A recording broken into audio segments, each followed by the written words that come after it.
Herr Pέτru Kόκκαλη das Wort. Bitte.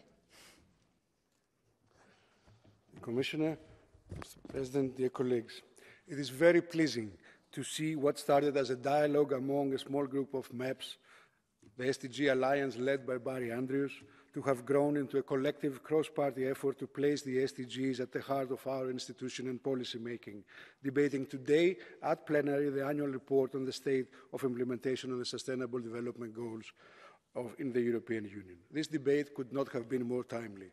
The shattered geopolitical landscape following the Russian invasion of Ukraine, the twin climate and biodiversity crisis, the corona pandemic, the ever-growing levels of debt and cost of living, and the resulting wildly widening inequalities demonstrate that business as usual delivers fragility and insecurity instead of resilience and progress.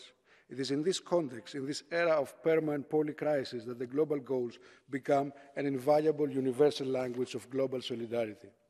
The global goals are the only universally agreed and universally applicable, transparent and evidence-based policy framework for a world that ensures the safety and well-being of everyone within the planetary boundaries. We are now less than 7 years away from the goal. This September, the UN Global Goals Summits will be a major opportunity to build momentum and deliver the urgent transformative action required to put our societies firmly on the path of social, environmental, and economic sustainability. If we fail, it will be the most vulnerable that will bear the heaviest burden first. But make no mistake, in our common home, no one will be safe until we are all safe.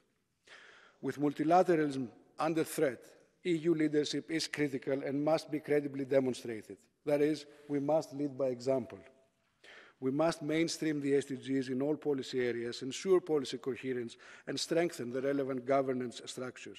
To this end, we reiterate our demand for a new overarching implementation strategy with measurable and time-bound commitments, with a chain of accountability and a roadmap of concrete actions.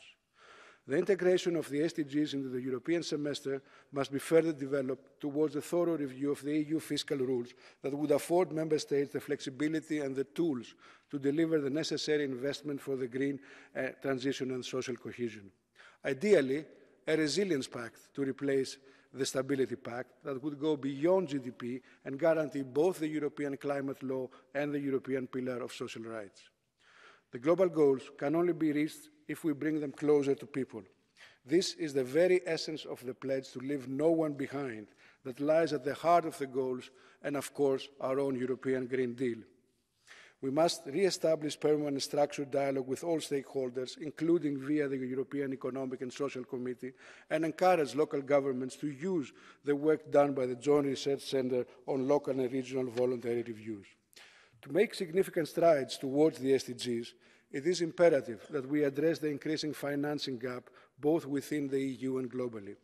This is crucial to fulfill our commitments regarding climate action and official development assistance. But we also need a dedicated EU financing plan and methodology to track and make the most out of the EU budget spending contributing to the goals. Finally, the EU must proactively push for a comprehensive overhaul of the global financial architecture towards full alignment with the global goals and the Paris Agreement, and more specifically, the proposed UN SDG fiscal stimulus. Dear colleagues, dear Commissioner, the deadline for 2030 is rapidly approaching.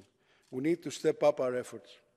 We need a paradigm shift from the current economic model that we are implementing and that perpetuates inequalities, unequal distribution of wealth, and the unsustainable exploitation of Earth's natural but finite resources. I'm convinced that the SDGs show the way.